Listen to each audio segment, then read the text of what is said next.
France, May 1945. General Friedrich von Schrader stood in the ruins of his chateau near Reims, watching American soldiers strip the insignia from his uniform. The war was over.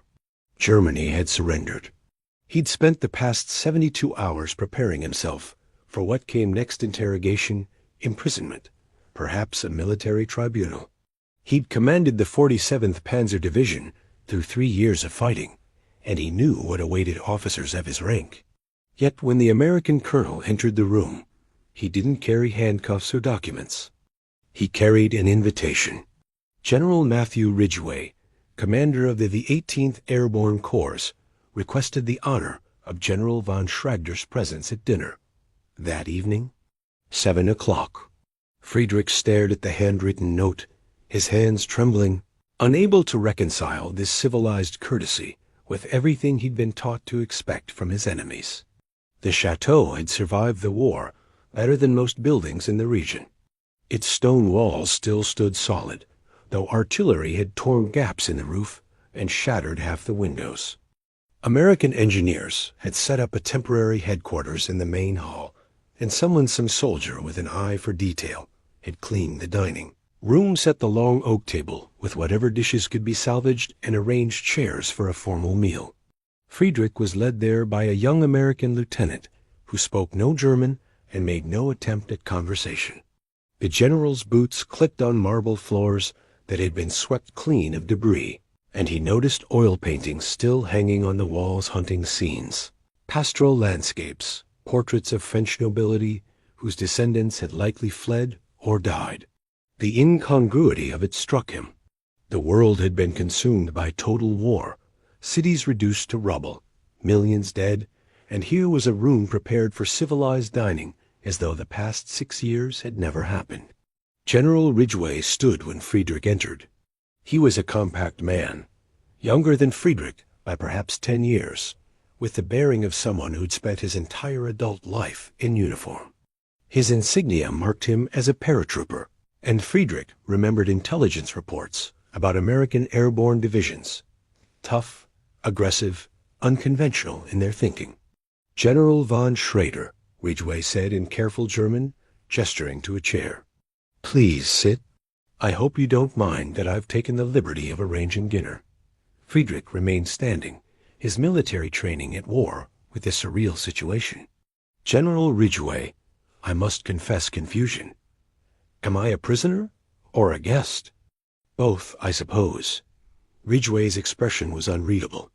You're certainly in our custody, but I see no reason why we can't observe certain courtesies while we discuss the situation. He switched to English. Do you speak English, General? Some.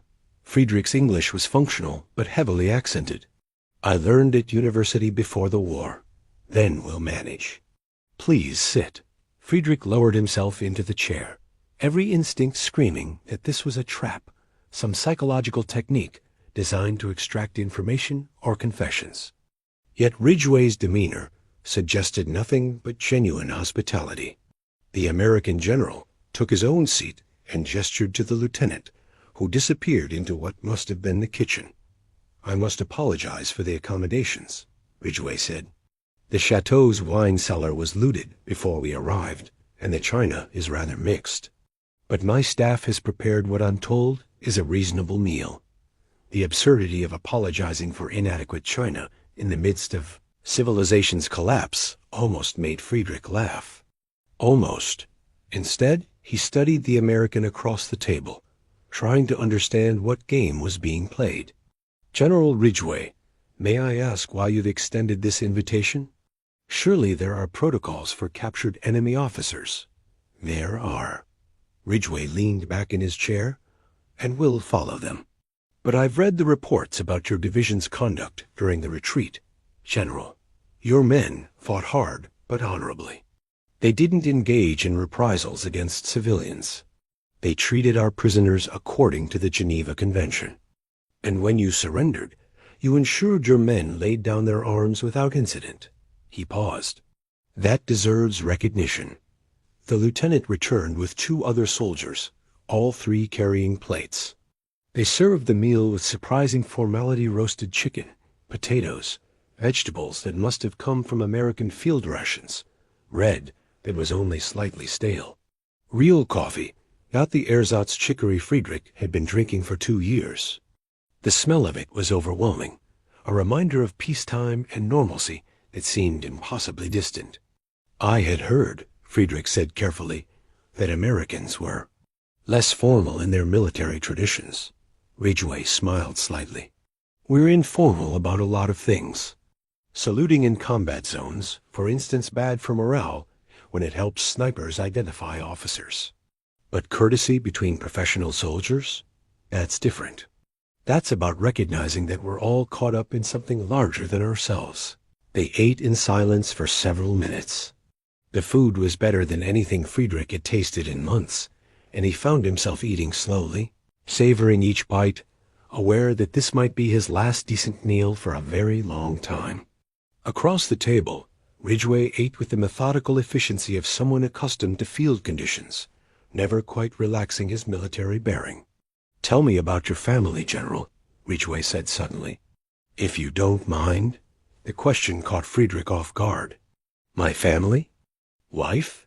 Children? I'm curious about the man behind the uniform." Friedrich set down his fork, uncertain how to respond.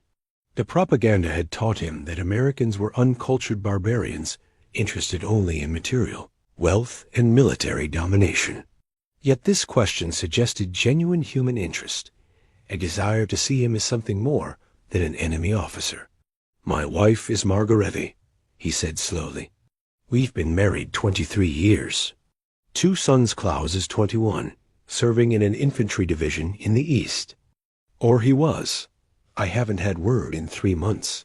The admission hurt more than he'd expected. "Peter is 17.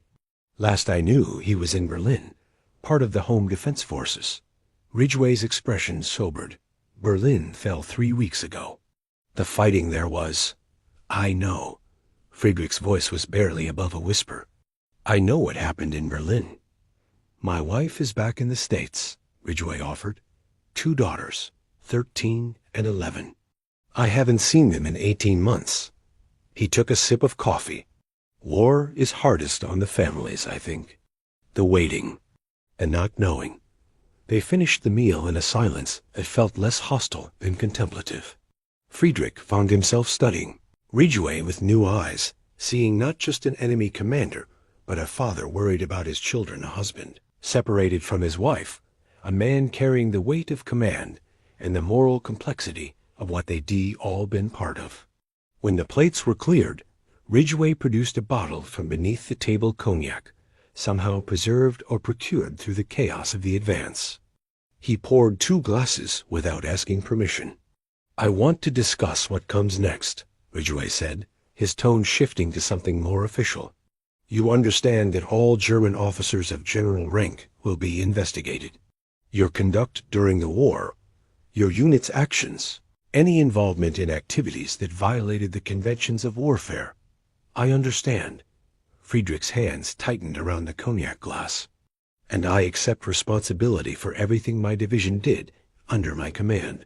The reports I've seen suggest your division fought a conventional war.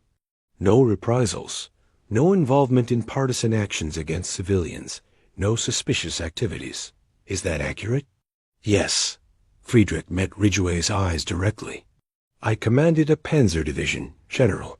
We fought other soldiers, not civilians. We never participated in the other activities of the regime." The phrase hung in the air between them. The other activities. Neither man needed to elaborate.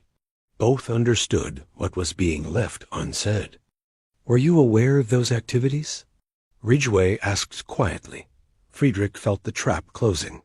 Yet somehow he didn't sense malice in the question, just a need for truth. "Rumors," he admitted. "Stories that seemed too terrible to believe. And then evidence that couldn't be denied. But by then, what could one do? Resist and be removed from command? Perhaps face execution? Or continue fighting, telling yourself that at least your own hands were clean?" "That's the question every German officer will have to answer," Ridgway said. "And I don't envy you the task." But I want you to understand something, General. The United States isn't interested in collective punishment. We're not looking to try every German officer for the regime's crimes. We're looking for individual culpability, individual responsibility, and those who simply followed orders, who fought for their country without participating in atrocities. That depends on what following orders meant in each case. Ridgway swirled the cognac in his glass. A soldier who fought honorably, who treated prisoners with dignity, who protected civilians when he could. That man has nothing to fear from American justice.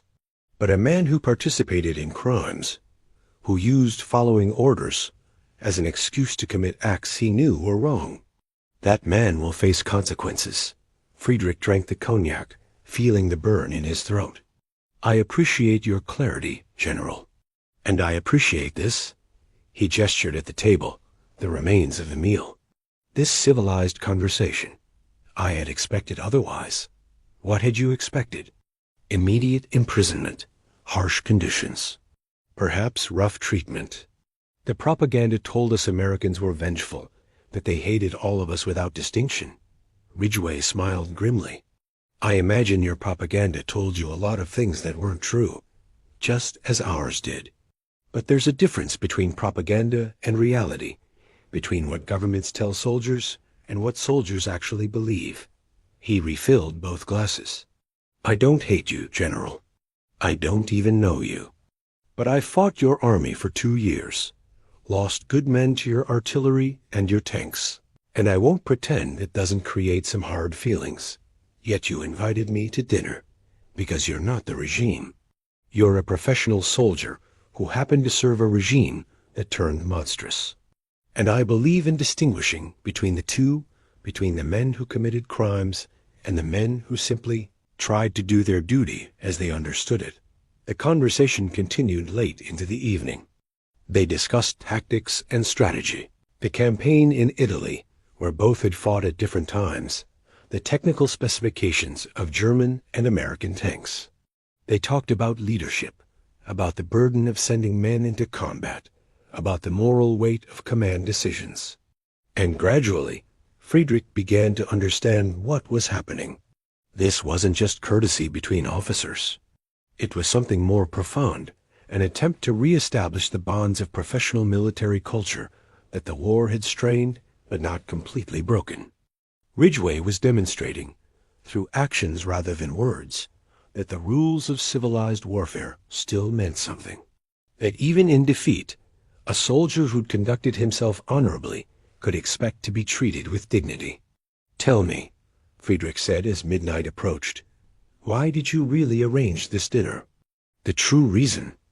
Ridgway studied him for a long moment. Because I wanted to see if the man matched the reports. Because I wanted to understand what kind of officer you were, what motivated you. And because, he paused, choosing his words carefully, because in a few days, you'll be transferred to a larger facility where you'll be processed along with thousands of other prisoners. You'll be questioned extensively, your entire military career scrutinized, your decisions judged by people who weren't there and can't understand the impossible choices you faced. And I wanted you to know, before all that begins, that at least one American officer recognizes the difference between a soldier and a criminal. Friedrich felt his throat tighten. I don't know if I deserve that recognition, General. I've spent the past several days questioning every decision I made, every order I followed, wondering if I could have done something different, something that might have made a difference. That's the mark of a thinking man, Ridgway said. And thinking men are what Germany will need in the years ahead. Not men who blindly followed, and not men who enthusiastically embraced the regime's ideology, but men who can look at what happened, acknowledge the horror of it, and help build something better. They talked until nearly 2 in the morning. When Friedrich was finally escorted back to his quarters, a small room in the chateau's servant wing, far more comfortable than he'd expected, he lay awake replaying the evening's conversation. Everything he'd believed about American barbarism and cultural inferiority had been challenged by a single dinner, by one man's willingness to see him as a human being, rather than just an enemy. The next morning, Ridgway visited him again. This time, the American general brought papers official documents detailing Friedrich's transfer to a processing center near Frankfurt. "You'll be interrogated," Ridgway explained. "Extensively. They'll want to know everything about your division's movements, your chain of command, any knowledge you have of regime activities. Answer honestly. If you fought honorably, if your record is clean, you'll be released eventually. And if it's not clean, then you'll face whatever consequences your actions warrant." Ridgway's expression was neutral. "But I've included my own report with your file. I've documented our conversation, my assessment of your character and conduct. It won't protect you if you're guilty of crimes, but it might help if you're innocent." Friedrich stood, offering a formal military salute, the first he'd given to an enemy officer in his entire career. Ridgway returned it with equal formality. "General Ridgway, I want you to know that this unexpected kindness, it has given me something I thought I'd lost. Hope. Not for myself necessarily, but for the possibility that there's a way forward. That the world after this war might be different than the world that led to it. That's what we're fighting for, General. Not vengeance, but the possibility of something better." The processing center near Frankfurt was everything Friedrich had feared. Thousands of German officers crowded into makeshift barracks, sleeping on hard bunks, eating thin soup and black bread. The interrogations were relentless American, British, and French officers asking endless questions, cross-checking every answer against captured German documents, looking for any hint of involvement in activities that violated international law. But Ridgway's report made a difference. Friedrich could see it in the way the interrogators treated him, in the questions they asked and didn't ask. They were thorough but not hostile, professional rather than vindictive. And when the investigation concluded 3 months later, Friedrich was classified as a professional soldier whose conduct had been within the bounds of acceptable military behavior. He was released in August 1945, given travel papers and a small amount of money, and sent home to Bavaria to find whatever remained of his life. The journey took 5 days, traveling through a landscape of utter devastation. Cities reduced to rubble, infrastructure destroyed, millions of displaced persons wandering the roads looking for family, for food, for any sign of normality. His home in Munich had been damaged by bombing, but was still partially habitable. Margarete was there, alive but gaunt, surviving on Allied food aid and the charity of neighbors. Klaus, his elder son, had been killed in the final days of the fighting in the East. Peter, the younger, had survived Berlin's fall and was in a British prisoner camp waiting for release. Friedrich threw himself into reconstruction work, using his organizational skills to help coordinate food distribution, housing repairs, the massive task of rebuilding from ruins. But he also carried with him the memory of that dinner in France, of Ridgway's willingness to see him as something more than an enemy. And that memory shaped how he approached the task of helping Germany rebuild. He spoke at local meetings, in schools, in community centers. He talked about the importance of distinguishing between patriotism and blind obedience, between military honor and criminal conduct. He argued that Germany needed to confront what had happened, to acknowledge the regime's crimes, to take responsibility without wallowing in collective guilt. And he spoke about the possibility of reconciliation, of building bridges with former enemies, of creating a new Germany that could be both proud of its cultural heritage and ashamed of what that heritage had been twisted into. Not everyone wanted to hear this message. Many Germans were still too traumatized, too defensive, too unwilling to acknowledge the full horror of what had been done in their name. But others listened. Young people especially, those who'd been children during the war, and were now trying to understand what their parents' generation had done. In 1947, Friedrich received a letter from the United States. It was from General Ridgway, now involved in occupation administration, writing to let him know that Peter had been released from the British camp and was working as an interpreter for American forces. The letter also included an invitation The American military was establishing exchange programs, bringing German officers to the United States to study democratic military structures and civilian military relations. Would Friedrich be interested in participating? The offer was extraordinary. Most Germans weren't allowed to travel, weren't trusted by the occupying powers, weren't considered suitable representatives of anything except the defeated regime. But Ridgway's sponsorship opened doors, and in the spring of 1948, Friedrich found himself on a ship crossing the Atlantic. The United States was a revelation. Not the decadent, culturally barren wasteland the propaganda had promised, but a vibrant, complex society struggling with its own contradictions, while maintaining optimism about the future.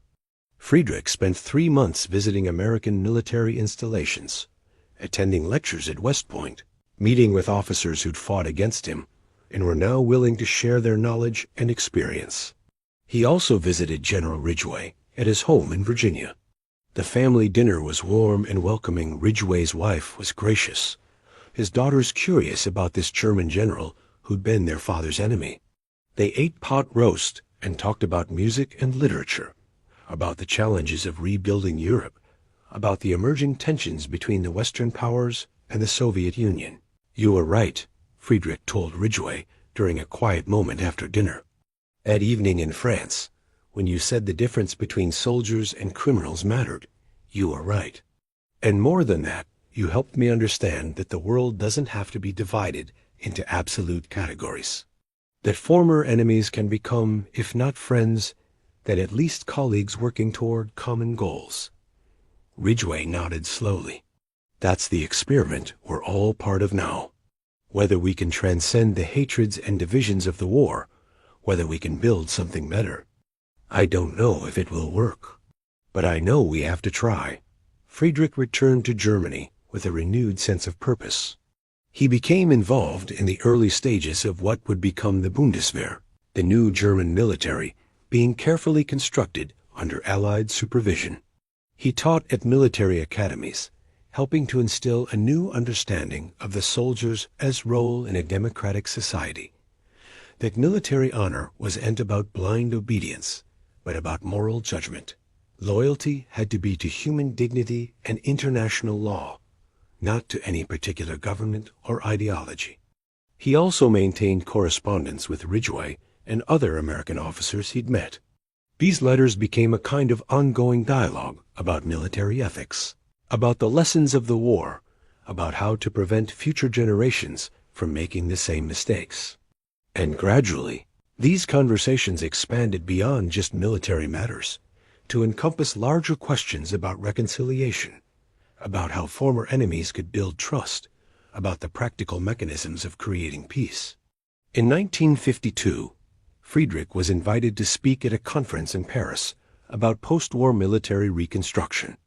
Representatives from France, Britain, the United States, and the newly forming West German government attended. Friedrich spoke about his experiences about the propaganda that had taught him to hate his enemies, about the reality he'd discovered when actually interacting with them, about the importance of maintaining professional military standards, even in the midst of ideological conflict. And he spoke about that dinner in 1945, about General Ridgway's decision to extend courtesy and recognition when harshness would have been easier and perhaps more satisfying.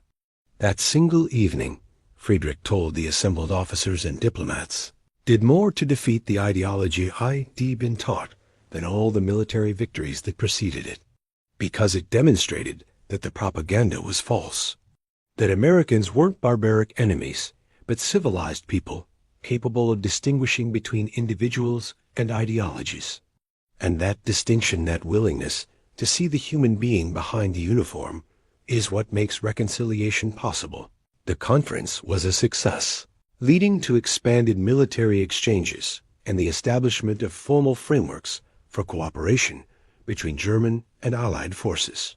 Friedrich found himself at the center of these efforts, serving as a bridge between former enemies, using his credibility on both sides to facilitate difficult conversations and build trust. But the work was emotionally exhausting. Every conversation about the war required Friedrich to confront his own role, his own decisions, the question of whether he'd done enough to resist when resistance was still possible. He never claimed innocence, never pretended that staying in the military and following orders that were indirectly criminal absolved him of responsibility for what the regime had done. But he also refused to accept the burden of collective guilt that would have made moving forward impossible. In private moments, usually late at night when sleep wouldn't come, Friedrich would think about the officers he'd known who'd made different choices.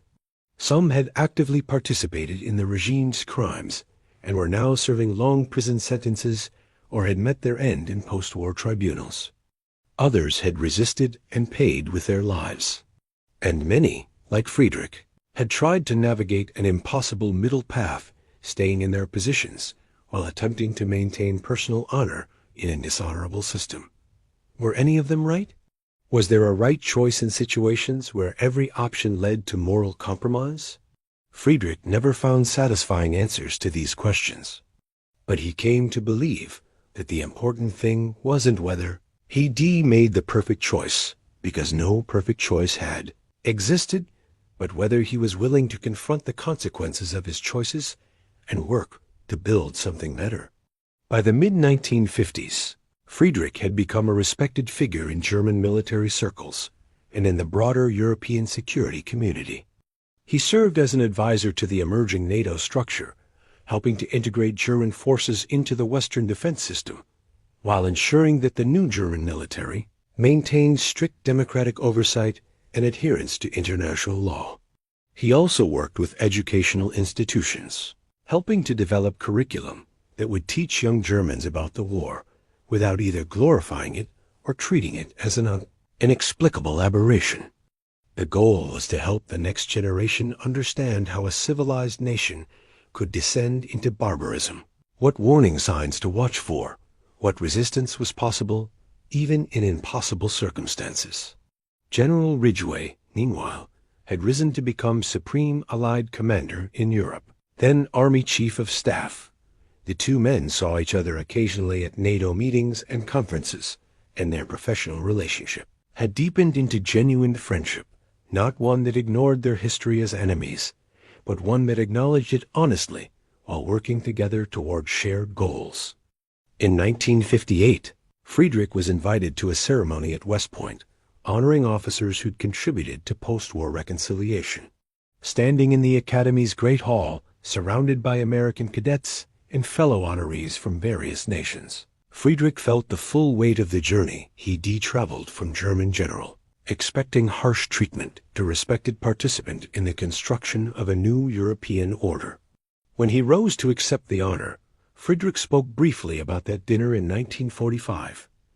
General Ridgway invited me to his table when he could have thrown me in a cell, Friedrich said. He extended courtesy when vengeance would have been more satisfying. He recognized my humanity when it would have been easier to see only an enemy. And in doing so, he gave me the most valuable gift one person can give another, the possibility of redemption.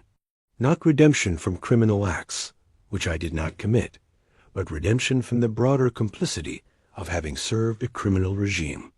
The chance to prove that I was more than my worst moment, more than my worst associations, capable of learning and growing and contributing to something better. He paused, looking out at the assembled officers, American, German, British, French, representatives of nations that had recently tried to destroy each other. The challenge we all face is whether we can extend that same possibility to others, whether we can distinguish between the irredeemable and the redeemable, between those who committed crimes and those who made tragic errors of judgment, between the ideology and the individuals who are caught up in it. That's what General Ridgway taught me at a dining table in France, and it's the lesson I've tried to carry forward in all my work since. The applause was sustained and genuine.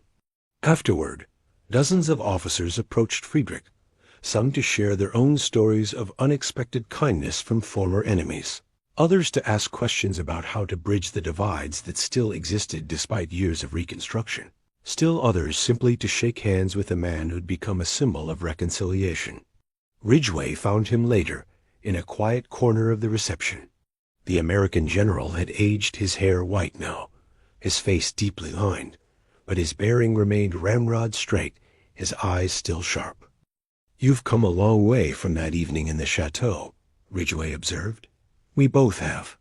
Though I think you understood even then what you were doing, what it might lead to. I was just confused and grateful. I was doing what seemed right. What I'd want someone to do for me if the situations were reversed." Ridgway smiled slightly. "My father was career military. He used to say that the true measure of a soldier wasn't how he treated his friends, but how he treated his defeated enemies. That honor meant extending dignity, even when you didn't have to, especially when you didn't have to. Your father was a wise man. He was a principled man, which isn't always the same thing, but in his case, the two coincided." Ridgway looked out over the assembled officers. "You know what gives me hope? Seeing all these young faces, American and German cadets talking together, planning joint exercises, building personal relationships. They'll never forget the war, shouldn't forget it, but it won't define them the way it defined us. They'll have the chance to build something new." Friedrich followed his gaze, watching a group of cadets, 3 American, 2 German, engaged in animated conversation about something, laughing together, completely at ease. "That's what we've been working toward, isn't it? Not to erase the past, but to prevent it from poisoning the future." "Exactly." They stood in comfortable silence, 2 old soldiers watching the fruits of their labor, knowing that the work would continue long after they were gone, but satisfied that they contributed what they could.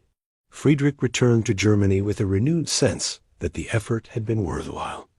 The moral complexities remained, would always remain, but the practical work of reconciliation was succeeding beyond what anyone had imagined possible in those dark days of 1945. German and American soldiers trained together. German and French officials worked side by side on economic integration. Former enemies were becoming allies in the face of new threats. Not everyone was happy with this progress. Some Germans, particularly older veterans, felt that the pace of reconciliation betrayed those who died in the war. Some Americans remained deeply skeptical of German trustworthiness, convinced that the peaceful reconstruction was a facade hiding unreformed attitudes.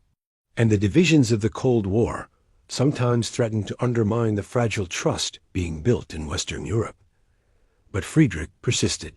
He spoke at veterans' gatherings, acknowledging the legitimacy of their grief and anger while arguing for the necessity of moving forward. He met with skeptical American lawmakers visiting Germany, showing them the real changes that had occurred in German society and military culture. He worked with educators to ensure that German students learned honest history, not sanitized versions that minimized the regime's crimes or nationalist myths that might fuel future conflicts. The work was often frustrating. Progress was slow and fragile, easily threatened by political tensions or economic difficulties. But Friedrich drew strength from that original encounter with Ridgway, from the memory of how a single act of courtesy had transformed his understanding of what was possible.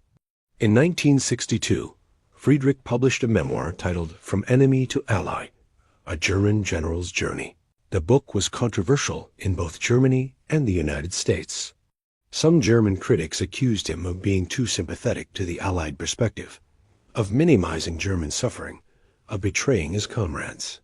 Some American critics questioned whether any German general deserved rehabilitation, whether professional military conduct during the war was enough to excuse service to the regime.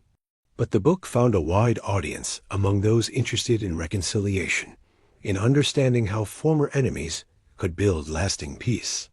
It was translated into multiple languages and used in military academies and diplomatic training programs as a case study in how personal relationships and professional courtesy could bridge even the deepest divides. The chapter about the dinner with Ridgway became particularly famous, cited in countless academic papers and policy discussions. Military historians analyzed it as an example of how individual officers could shape post-war relationships through personal decisions. Psychologists studied it as a demonstration of how unexpected kindness could break down psychological barriers created by propaganda. Diplomats referenced it when arguing for people-to-people exchanges and professional networking across national boundaries. Friedrich was invited to speak at universities, at military conferences, at diplomatic gatherings. He traveled extensively through Europe and North America, telling his story and listening to others share their own experiences of reconciliation and transformation. And everywhere he went, he emphasized the same core message, that individual choices mattered, that courtesy and dignity could survive even the most brutal conflicts, that former enemies could become partners if they were willing to see each other as human beings rather than just representatives of hostile ideologies. General Ridgway, now retired but still active in foreign policy circles, wrote the foreword to the American edition of Friedrich's memoir. In it, he reflected on that 1945 dinner and its unexpected consequences. When I invited General von Schrader to dine with me, I was simply following my own understanding of proper conduct between professional soldiers. I believed then, and believe now, that maintaining standards of courtesy and dignity, even in wartime, helps preserve the possibility of peace. But I had no idea that a single evening's conversation would have such far-reaching implications, would become part of a larger story about how enemies can become allies. The lesson I draw from this experience is that every interaction matters. Every choice about how to treat another human being, especially when that person is vulnerable, defeated, at our mercy shapes, not just the immediate moment, but potentially the entire future relationship. If I'd treated General von Schrader with the harshness that would have been easy and perhaps satisfying if I'd seen him as nothing more than a representative of a regime I despised, I would have lost the opportunity to discover the man behind the uniform. And Germany would have lost a valuable advocate for reconciliation and democratic military values. The broader implication is that peace isn't built just through treaties and diplomatic agreements, essential as those are.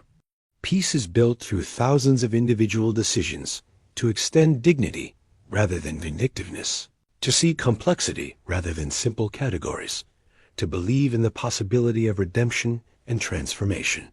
That's what I tried to offer General von Schrader that evening in France. And what he's done with that offering in the years since the bridge building, the honest confrontation with difficult history, the patient work of reconciliation, demonstrates that the effort was worthwhile. Memoir's success brought Friedrich into even greater demand as a speaker and consultant. He worked with the United Nations on programs designed to facilitate reconciliation in post-conflict societies. He advised the International Committee of the Red Cross on how to maintain humanitarian principles even in the midst of ideological conflicts. He collaborated with psychologists studying the dehumanization effects of propaganda and how to counteract them. But the work also took its toll, constantly confronting the moral complexities of his own past, constantly explaining and justifying his choices, constantly walking the line between accepting responsibility and drowning in guilt. It was emotionally exhausting. Friedrich developed heart problems, stress-related ailments that his doctors warned him to take seriously. In 1965, Friedrich suffered a mild heart attack. While recovering, he received a visit from Ridgway, who'd flown to Germany specifically to see him. The two men spent an afternoon together in Friedrich's hospital room, talking quietly about everything and nothing, about their families and their work, about the world they'd helped shape and the world that was still emerging. "I've been thinking about legacy," Friedrich admitted, "about what lasts, what matters. We've worked so hard for reconciliation, for building bridges. But what happens when we're gone? Will the next generation maintain what we've built, or will old hatreds resurface?" Ridgway was quiet for a long moment. "I think," he said finally, "that we've done what we could. We've created structures, established relationships, demonstrated that former enemies can work together. But ultimately, each generation has to make its own choices. We can't control the future. We can only try to give them the tools and the examples they'll need to make wise decisions. It feels insufficient. Because it is insufficient, peace is never permanent. It has to be renewed constantly, in every generation, through millions of small decisions to choose understanding over hatred, cooperation over conflict. What we've done is show that it's possible. That's not nothing. But it's not everything either. Friedrich appreciated the honesty. So many people wanted to tell him that his work had solved something, that reconciliation was complete, that the chapter was closed. But Ridgway understood that the work was never finished, that each generation faced its own version of the same fundamental challenges. "Thank you," Friedrich said simply, "for everything. For that dinner in 1945, for the years of support and friendship since, for understanding what I was trying to do, even when I wasn't sure myself.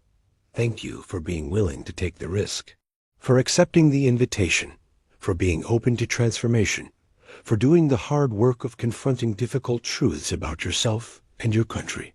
A lot of men in your position would have retreated into bitterness or denial.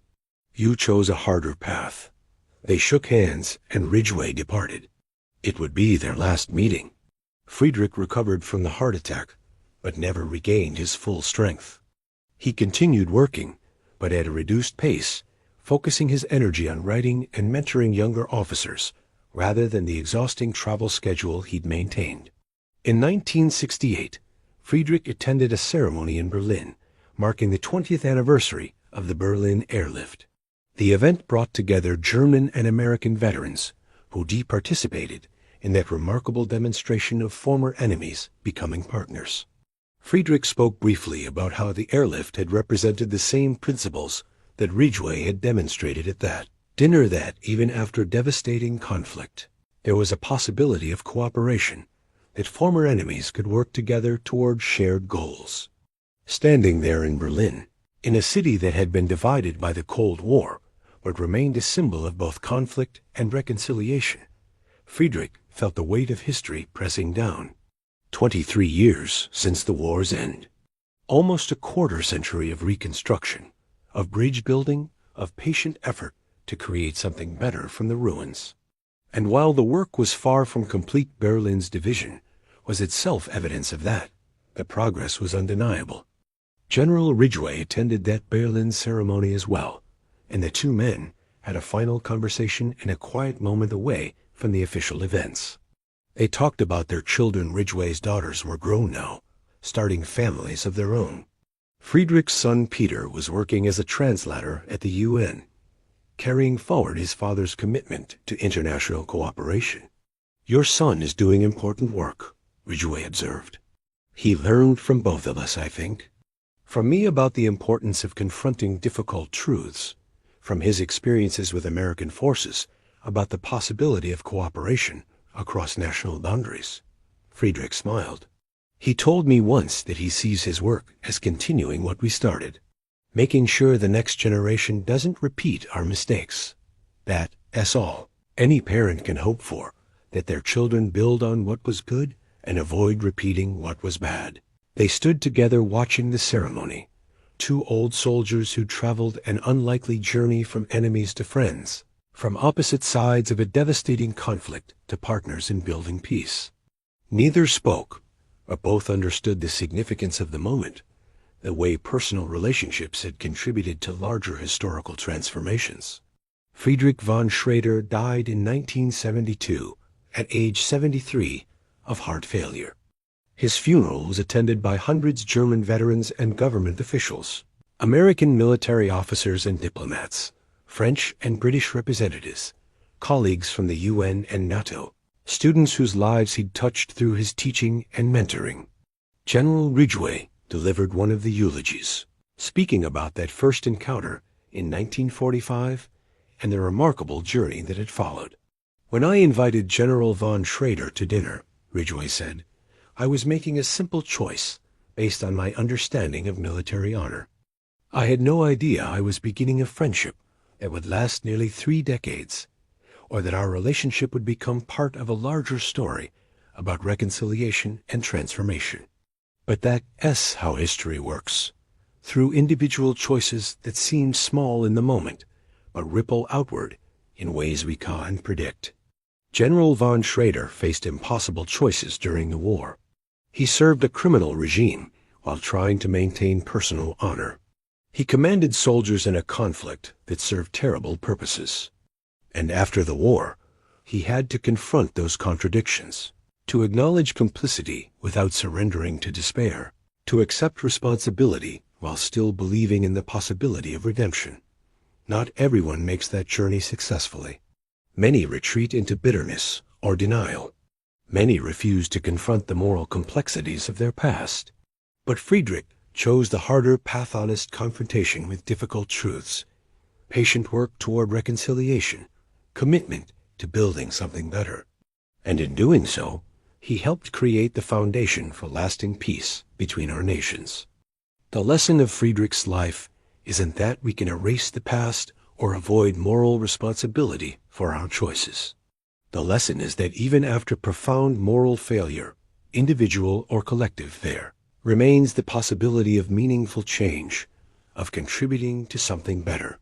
That possibility is precious and fragile. It requires honesty, humility, and sustained effort. But as Friedrich's life demonstrates, it's real, and it's worth the cost. The years following Friedrich's death validated much of what he'd worked toward. German-American military cooperation deepened. NATO expanded and strengthened. The European Economic Community evolved into the European Union, binding former enemies together through shared institutions and mutual interests. Not all the developments were positive.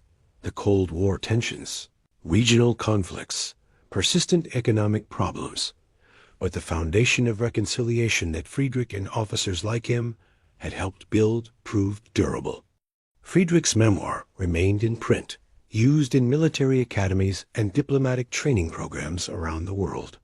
The chapter about the dinner with Ridgway was frequently excerpted in anthologies and textbooks, analyzed in academic papers, cited in policy discussions. The story had become more than just a personal anecdote.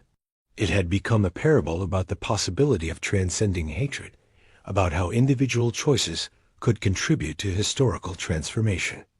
General Ridgway lived another 21 years after Friedrich's death, continuing to speak and write about military ethics and international relations. He always spoke warmly of Friedrich, emphasizing how that single evening in 1945 had taught him as much as it had taught his former enemy that in extending dignity to others, we often discover unexpected possibilities in ourselves. The chateau where that dinner took place still stands in France, now a hotel. A small plaque in the dining room commemorates the meeting between the two generals, noting its role in the larger story of post-war reconciliation. Occasionally, military officers or history students visit, trying to imagine that evening when two enemies sat across a dining table and began the unlikely transformation from antagonists to allies. The story resonates because it captures something fundamental about human nature, our capacity for both terrible violence and unexpected grace, our ability to dehumanize, and our ability to recognize common humanity, the way propaganda can shape perception, and the way personal encounter can shatter those distortions. It reminds us that even in the darkest moments, even after the most destructive conflicts, there remains the possibility of choosing dignity over vengeance, understanding over hatred, the hard work of reconciliation over the easy satisfaction of continued enmity. That possibility isn't guaranteed. It requires individuals willing to take risks, to extend courtesy when harshness would be easier, to see complexity when simple categories would be more comfortable. It requires institutions that support and encourage such choices. It requires societies willing to confront difficult truths about their own history without either glorifying or completely repudiating their past. But as the story of Friedrich von Schrader and Matthew Ridgway demonstrates, when those conditions align, when individuals make courageous choices and institutions support, rather than obstruct reconciliation, profound transformation becomes possible. Enemies can become allies. Propaganda can be overcome through personal encounter. The possibility of redemption, not from criminal acts, but from complicity and failed judgment, can be extended and accepted. In the end, that dinner in a French chateau wasn't just about two generals sharing a meal. It was about the fundamental human capacity for change, for growth, for transcending the categories and conflicts that seem so absolute in the moment, but prove surprisingly permeable when tested by actual human interaction. It was about the possibility that even after devastation, even after profound moral failure, there remains a path forward difficult and uncertain, requiring honesty and sustained effort, but real and meaningful. That's the lesson that continues to resonate, that makes the story worth telling and retelling. Not that reconciliation is easy or automatic, not that courtesy alone can solve deep political conflicts, but that individual choices matter, that extending dignity, even when it's not required or expected, can open unexpected possibilities, that the work of building peace is difficult but not impossible. France, 1945. Two generals, former enemies, sharing a meal in the ruins of war. One extending an invitation when punishment would have been easier. One accepting when suspicion would have been justified. And from that single evening, a friendship that contributed to decades of reconciliation, to the transformation of enmity into alliance, to the patient work of building something better from the rubble of catastrophe. The simplicity of it is deceptive. A dinner invitation, a conversation between professional soldiers, recognition of shared humanity. Such small gestures against the magnitude of the conflict that preceded them.